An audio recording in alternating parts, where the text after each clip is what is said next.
दार उघड बये, दार उघड. कोणाला बघ, शाळेला उशीर होतो.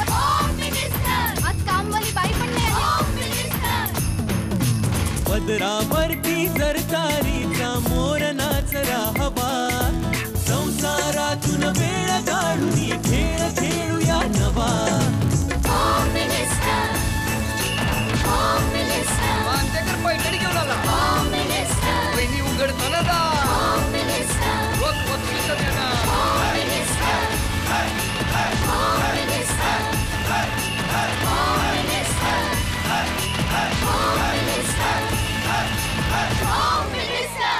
नमस्कार. होम मिनिस्टरमध्ये मी आदेश बांदेकर आपणा सगळ्यांचं मनापासून स्वागत करतो. आपण आहोत आत्ता आरे कॉलनी युनिट नंबर 6 गोरेगाव पूर्व या ठिकाणी आणि इथल्या सौ सुनैना रवींद्र घाणेकर वहिनींना भेटणार आहोत. सौ सुनैना रवींद्र घाणेकर वहिनी काय म्हणतात जाणून घेऊया. सुरुवात करूया आजच्या गप्पांना. चला, आरे कॉलनीमध्ये गोरेगाव. थांबा थांबा थांबा थांबा थांबा. सुना आपण नंतर लगेच सून काय पाहिजे. आज माझ्या यशाच्या पटी माझी आई वडील आणि माझी मुलगी हेच माझे. मोठा मुलगा असतो त्याला सहमत करून विचारलं सुद्धा नाही. चांगली बाजू घेत आहे. जीप बीप काढून उभ्या राहतो की काय असं.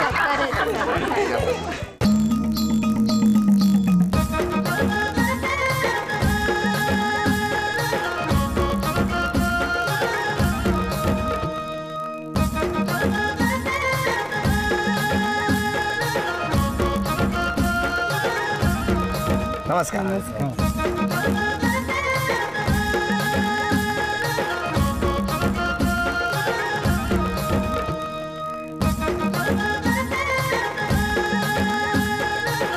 हो घेतो, आधी हे घेतो ना. द्या, तुम्हाला बरं वाटेल. घ्या उखा नाही.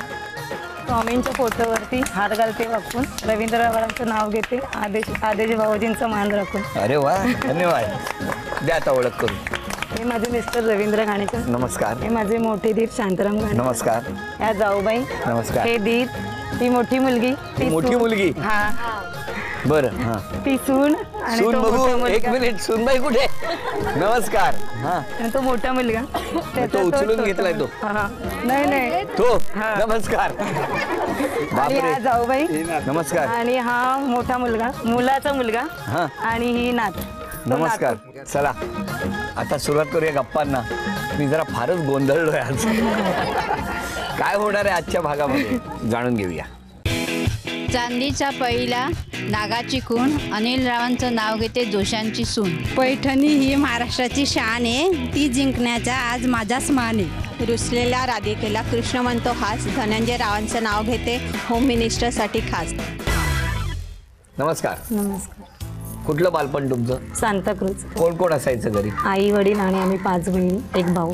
आई वडील, 5 बहिणी, आणि 1 भाऊ. आता मला तुम्हाला विचारायचंय तुमचं बालपण कसं गेलं. बालपण छान, म्हणजे असं मध्यमवर्गीयच होतं तिकडे आईकडे. माझी 10वी झाली आणि पहिलं लग्न करून टाकलं.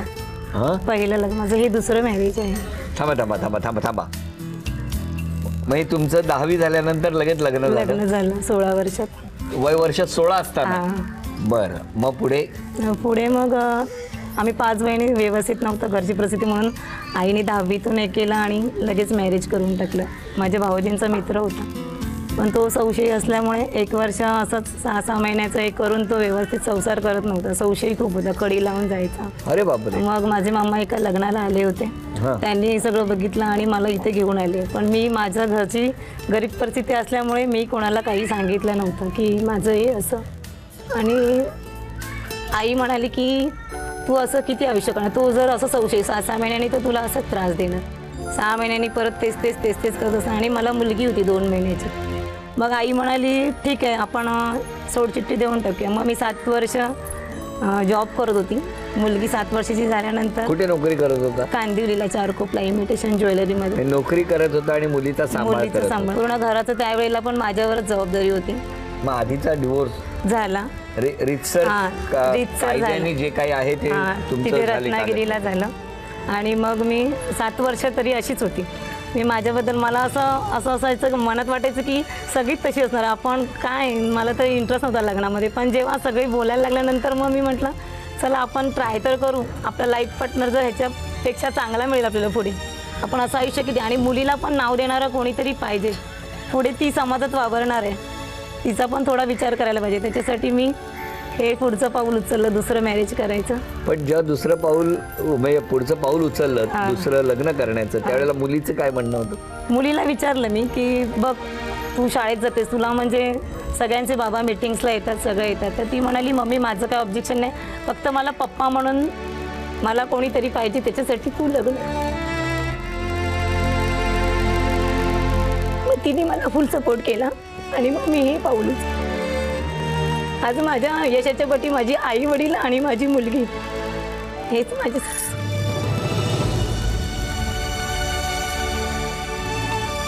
वहिनी नको डोळ्यात पाणी, वाईट दिसतं. काय बाकी काही नाही, मला डोळ्यात पाणी आल्याबद्दल, पण तो आयलायनर जाईल ना त्याचं टेन्शन.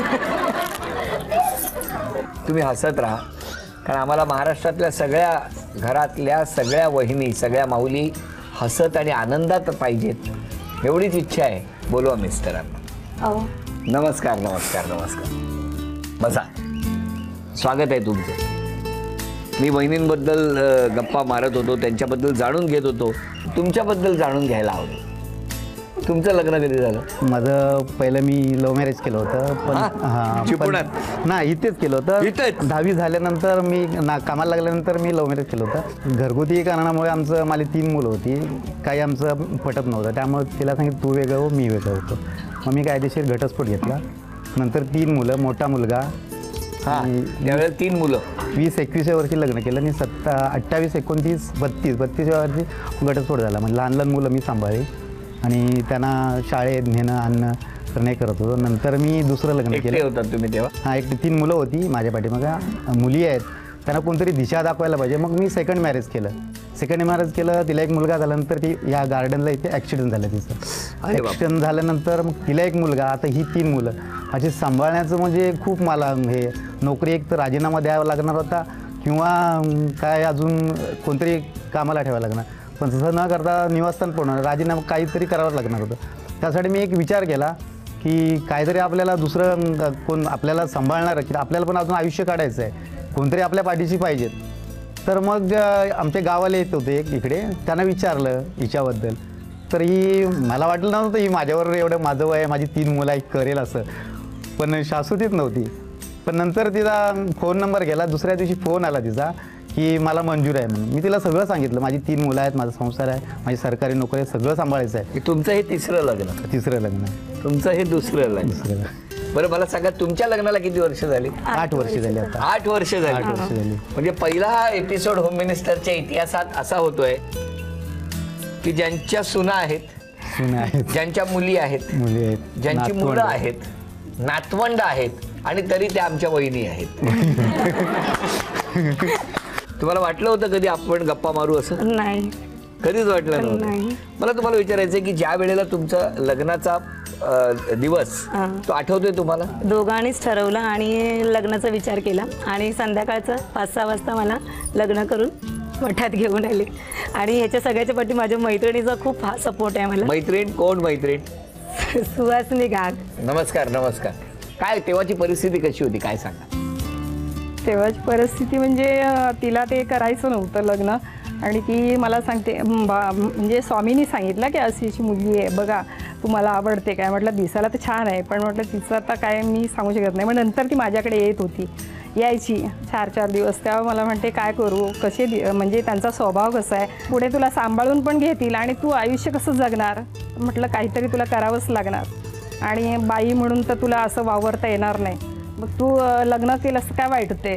मला म्हणते पण नंतर मला सांभाळतील ना? म्हटलं हो, हे तर गॅरंटी म्हटलं मला आहे आणि ते करणार तेवढं. तर म्हणते बघा मी आता सगळं तुमच्यावर सोडते. म्हटलं हां बरं चालेल. पण जेव्हा लग्न झालं तुमचं, म्हणजे तुमचं तिसरं आणि तुमचं दुसरं लग्न, तेव्हा तुमच्याकडे गाठीची किती मुलं? माझी 1 मुलगी आणि ही 4 जण. ही 4 जण म्हणजे हे 2 जण, 1 मुलाने मोठ्या तर लग्न केलं होतं, तो वेगळाच राहत होता तिथे 6 नंबरमध्ये, आणि 2 मुली होत्या. तुम्ही काय सांगाल त्यांच्याबद्दल? ते मला खूप सांभाळून घेतात आणि म्हणजे ते म्हणतात की माझं वय जरी तसं असलं तरी तू तुझ्या अपेक्षा कोणत्या माझ्याकडून, पण माझं इच्छा होती की त्यांनी शिकायचं. म्हणून मी त्यांना सांगितलं की तुम्ही तरी करा, जे मी नाही केलं ते तुम्ही करा आणि तुम्हाला कुठच्या तरी वरच्या पोस्टवरती जागा मिळू द्या. म्हणून मी त्यांना सपोर्ट केला की तुम्ही शिका. मी तर काय 10वीत झाले, मला काय आता हे संसारातून मला काय जमणार नाही, आपलं सगळं गलिंगडे, तुम्ही तरी करा. त्याच्यासाठी मी त्यांना सपोर्ट केला की तुम्ही करा. तुम्ही आता काय करता? आता मी हाऊस घरीच असते. घरी. आणि तुमची नोकरी? हो. 8 वस्तू समोर येणार आणि या 8 वस्तूंपैकी 4 वस्तू यांना मिळणार का आपण बघूया.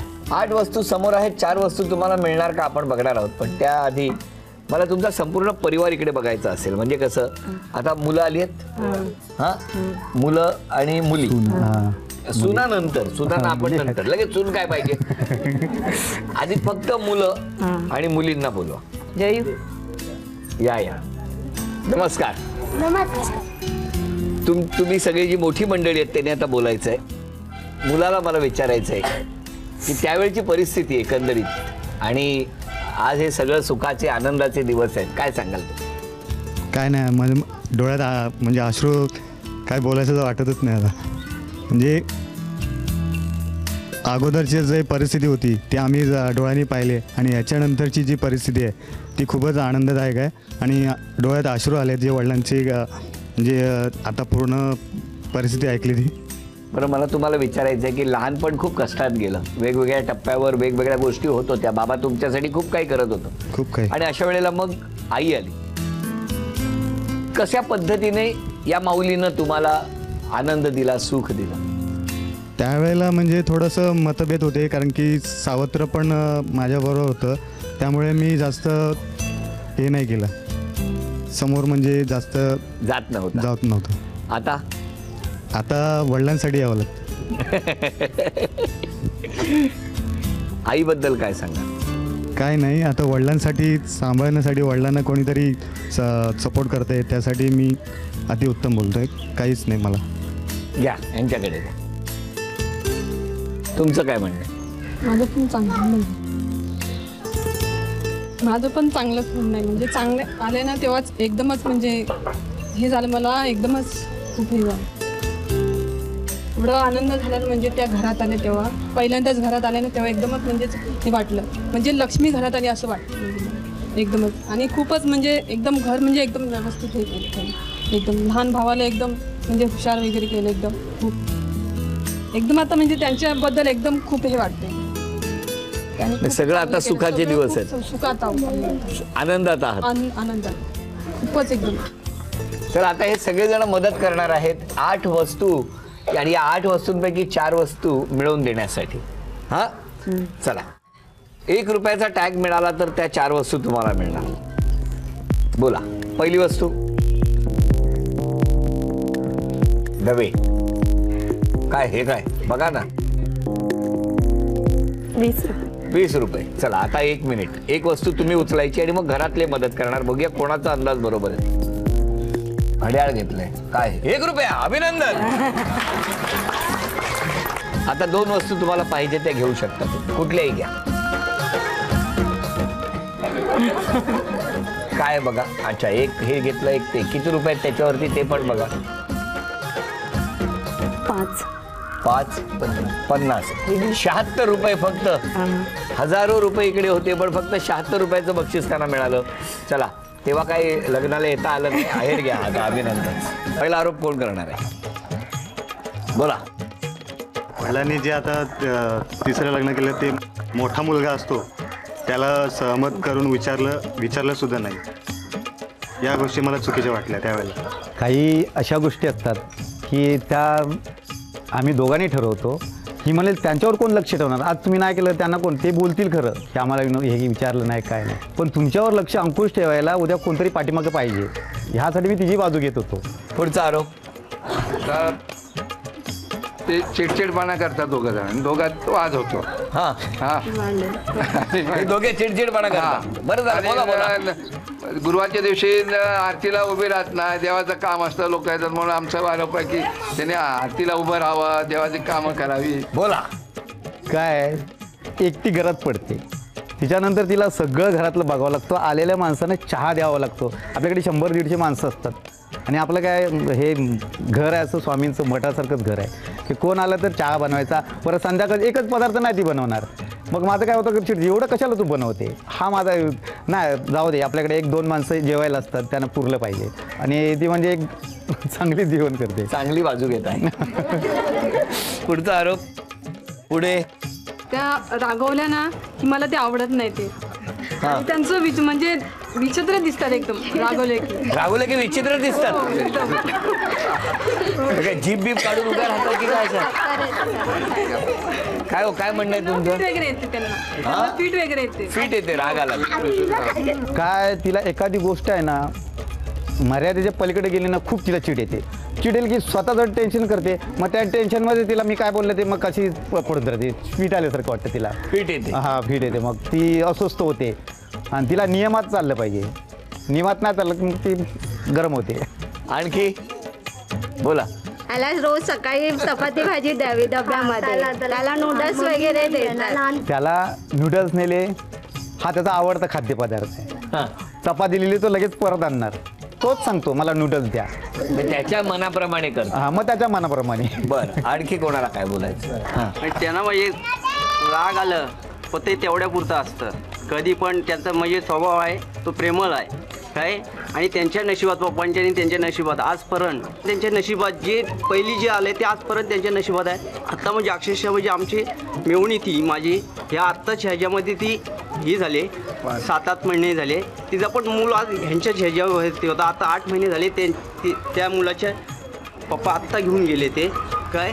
त्यांच्या नशिबात एवढंही आहे ना आजपर्यंत म्हणजे त्यांच्या नशिबात हेच आलं आहे. म्हणजे पहिल्यापासून मला ते बसल्यानंतर मला ते सगळी सांगत असतात जावं असं असं म्हणजे आज नशिबात ते आणि किती सोसावं ना आज त्यांच्यासारखंच माणूस सोसू शकतो. एकीकडे तक्रार, एकीकडे कौतुक सगळं झालेलं आहे. आता या सगळ्या आरोपांवर तुमचं काय म्हणणं आहे ते आम्हाला ऐकायचं आहे. आता तुम्ही बोलणार, आता कोणी बोलणार नाही. बोला. म्हणजे म्हणतात की माझा जो रागाचा स्वभाव आहे तो बदली करायचा मी प्रयत्न करीन. चिडचिडपणा कमी करीन, टेन्शनपासून दूर राहीन आणि ह्याचा डब्याचाच प्रश्न त्याच्या आवडीचंच मी त्याला देते. कारण तो पोळी भाजी परत रिटर्न घेऊन येतो. तो पोळी भाजी खात नाही म्हणून मग त्याला आवडतं ते जे काय असेल त्याला सकाळी 5 वाजता बोललं तरी मी त्याला करून देते. मग त्याच्याबद्दल तर मी त्याला कधी अंतर देत नाही. आणि बाकीचं असेल ते मी करीन. अजून काय बदल करायचा आहे तर करून घेईन स्वतःमध्ये. नक्की. कितीतरी जणांचा नकळत आधारही बनतात तुम्ही. एकमेकांचा आधार बनत असताना काय आहे तुम्ही दोघांनी एक वेगळं आयुष्य यापूर्वी अनुभवलेलं आहे. म्हणजे पहिल्या गप्पांच्या सुरुवातीलाच आपण म्हटलं बोलणं सोपं आहे की माझं दुसरं लग्न आहे किंवा माझं तिसरं लग्न आहे. पण ते करत असताना एकमेकांना सांभाळून घेत कुटुंबाला जवळ ठेवण्याचा प्रयत्न करत अजून कितीतरी जणांना आधार बनण्याचं काम नकळत तुमच्या हातून घडतंय. ते तसंच घडत राहू द्या. तुम्ही हसत राहा, राग कमी करा आणि आरतीला उभ्या राहा. हो ना.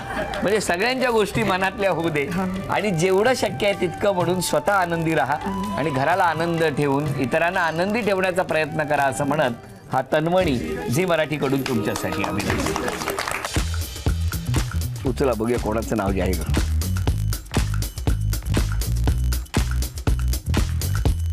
नाव आहे सुहासिनी घाग. अरे मैत्री. नमस्कार. कुठे राहता तुम्ही? NNP म्हाडामध्ये. बरं तुमच्यावर कोण कोण आहे आता घरात? माझ्या 2 मुली आहेत. तुमच्या मुली आल्यात, बोलवा त्यांना.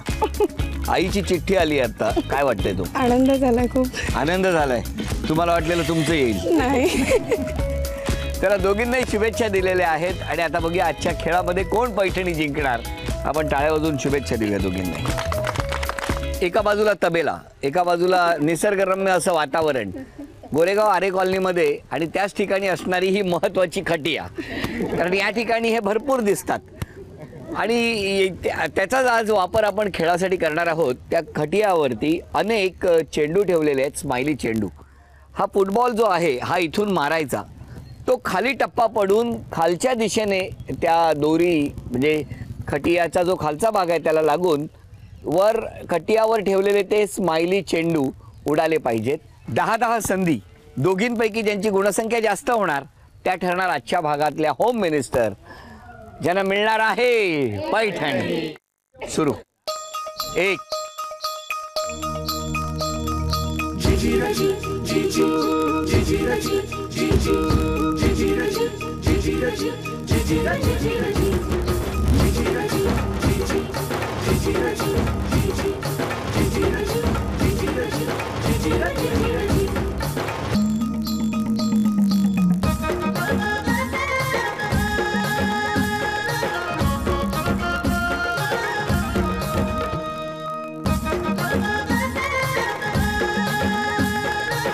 जबरदस्त. थांबा. 10 संधी झालेल्या आहेत. त्यांची गुणसंख्या आहे 31. बघूया आता काय होणार. चला टाळ्या वाजवून शुभेच्छा. खेळा.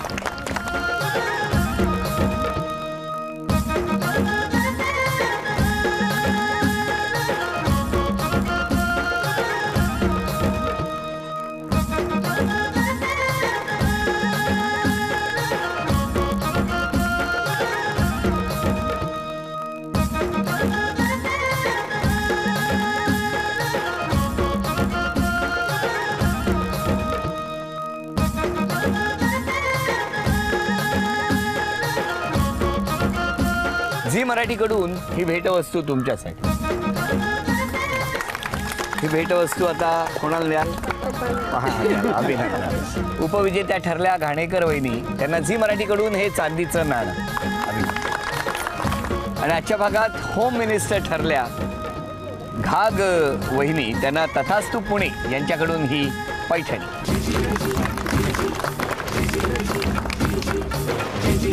अभिनंदन. होम मिनिस्टरचा आजचा भाग इथेच संपतो आहे. पुन्हा भेटूया अशीच एक पैठणी घेऊ होम मिनिस्टरच्या पुढच्या भागात. नमस्कार.